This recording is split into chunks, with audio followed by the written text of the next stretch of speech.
वज़न बढ़ाने के लिए सबसे बेहतरीन चीज़, अपने माइंड को, जहन को पुरसकून रखो।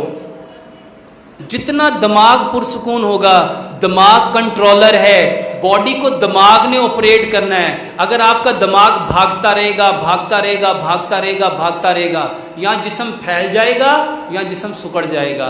तो सबसे पहले अपने दिमाग को पुरसकून रखो, और दिमाग सबसे ज़्यादा पुरसकून होता है नमाज की हालत में।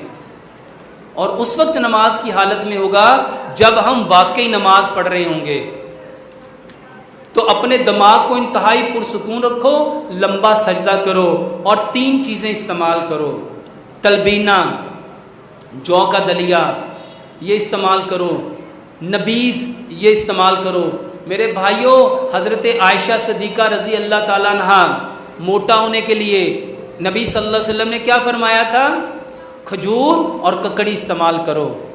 खजूर और ककड़ी, ये जो खीरे की तरह की होती है वो लंबी तर, तो खजूर और उसके साथ वो ककड़ी इस्तेमाल करो। नबीज़ पियो, तलबीना लो और सरीद खाओ।